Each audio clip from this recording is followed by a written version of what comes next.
Abang agamanya apa? Kristen. Bisa yakinkan saya kalau Tuhan itu ada? Kebangkitan Yesus. Enggak. Tuh kalau emang Tuhan ada, coba tunjukin depan saya. Kebangkitan Yesus. Kebangkitan Yesus itu membuktikan bahwa Tuhan itu ada. Mana buktinya mana? Coba Di pengen dalam bukti di sekarang dalam tunjukin. Bible itu berisi tentang peristiwa yang terjadi, dilaporkan di situ Ya. tentang peristiwa-peristiwa yang terjadi terhadap Yesus, di mana Yesus bangkit mengalahkan kematian. Itu ngarang apa gimana itu? Itu kitab itu buatan siapa? Buatan Tuhan apa manusia? Kitab itu tidak ditulis oleh Tuhan, dijatuhin dari langit kayak Al-Quran. Nah itu. Jadi gitu. oke, Injil itu berisi catatan tentang peristiwa yang terjadi di bumi. Tentang Yesus, peristiwanya terjadi pada masa pemerintahan di situ yang menjadi gubernur pada waktu itu di tanah yang sekarang kita kenal Israel. Itu adalah Pontius Pilatus. Dia menjadi gubernur pada waktu itu. Pada masa pemerintahan Pontius Pilatus. Pontius Pilatus itu juga tokoh sejarah, bukan tokoh dongeng.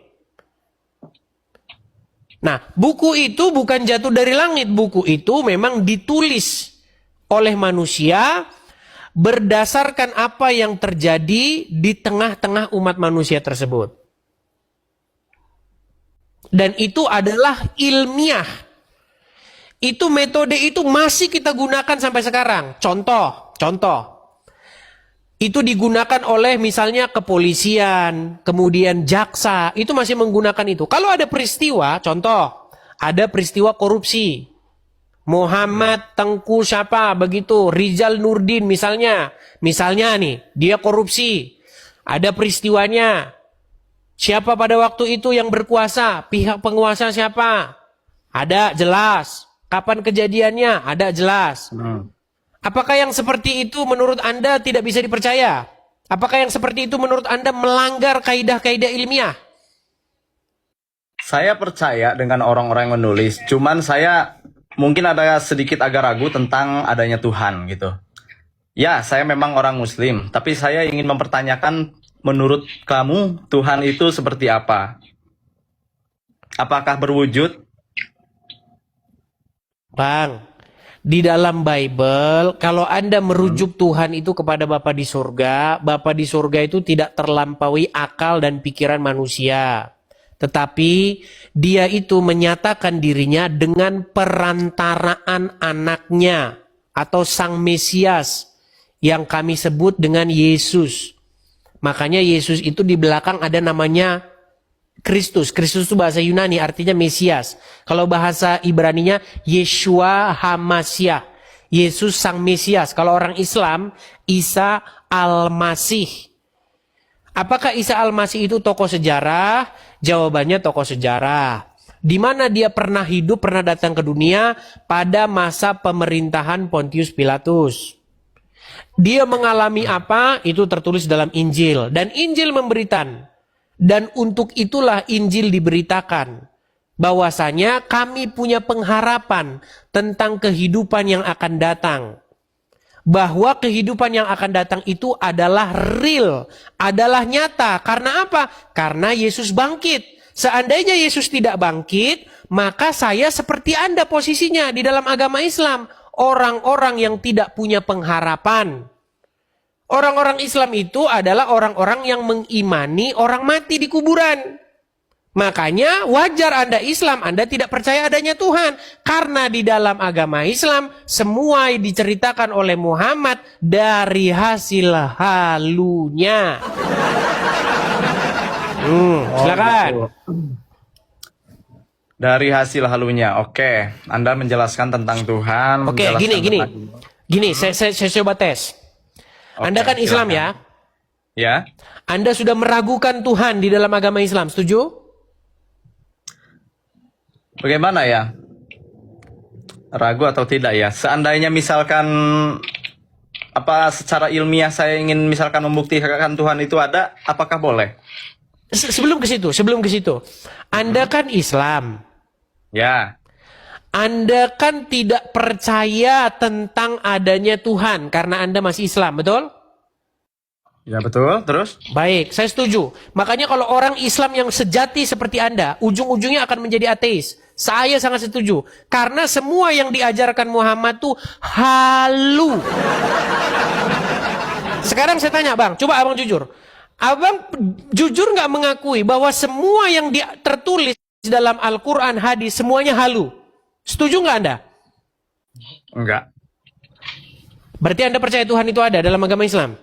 Ya, percaya. Tadi nggak ada, sekarang ada. Kenapa? Karena Nah, takut, sekarang kayak gini, karena yang ingin takut saya tanyakan didatengin. ya. Kalau Tuhan menurut Anda, nih ya, katanya tadi yang saya dengar itu ada Bapak, ini itu. Apakah Tuhan kamu beranak atau tidak? Beranak itu Bang, bukan seperti Ya. beranak versinya yang Anda pahami. Beranak itu bukan seperti yang kalau misalnya ke rumah sakit terus didorong-dorong, ayo, ayo. Bukan begitu. Ya. Maksudnya anak di situ maksudnya hubungan, relasi. Contoh, kalau Abang pergi merantau ke Arab atau kita lagi mana anak-anak Indonesia mana? Mana coba yuk anak-anak Indonesia. Sekarang saya tanya Bang, kapan Indonesia beranak? Iya, maksudnya begitu Bang. Beranak itu Yesus sebagai anak Allah, bukan maksudnya Allah itu ngelahirin. Dia masuk rumah sakit, bukan begitu. Gitu loh Bang. Makanya belajar dulu Bang sebelum ngambil kesimpulan supaya Abang tidak ngambil kesimpulan yang salah. Gini Bang. Ini ada nggak hadisnya tentang, mungkin dari situ ya, ada hadisnya nggak tentang Yesus itu mengakui bahwa dirinya adalah Tuhan? Coba sebutkan. Pernah nggak dia bilang kalau Di dia adalah dalam Tuhan? Yohanes 13 ayat 13. Ya, Bisa Abang buka di situ? nggak, dijelasin aja, pengen ini penjelasannya. Ya, di dalam Yohanes 13 ayat yang pasal 13 ayat 13, kamu menyebut aku guru dan Tuhan, dan katamu itu tepat. Memang akulah guru dan Tuhan. Tetapi Bang, yang perlu Anda pahami, Tuhan itu definisinya tidak seperti yang dipahami oleh banyak orang. Karena orang berpikir bahwa Tuhan artinya sejenis zat tertentu. Bukan itu Bang. Banyak orang itu salah memahami definisi. Karena begini Bang, yang kita baca ini bukan ditulis dalam bahasa Indonesia aslinya. Ditulis dalam bahasa lain. Kemudian diterjemahkan ke dalam bahasa Indonesia jadi kata Tuhan. Contoh kata kurios atau kata rob. Itu kan diterjemahkan jadi kata Tuhan. Nah, orang memahami Tuhan itu di dalam pikirannya itu adalah jenis zat atau partikel tertentu. Padahal Tuhan itu definisinya adalah Tuan. Tuhan itu Tuan maksudnya. Maksudnya adalah yang kepadanya kita itu harus menaklukkan diri. Itu definisinya. Bukan jenis zat tertentu. Makanya ketika Yesus berkata, kamu menyebut aku guru dan Tuhan dan katamu itu tepat. Lalu dikontrakan. Dikontrakan oleh Yesus sebagai seseorang yang melayani.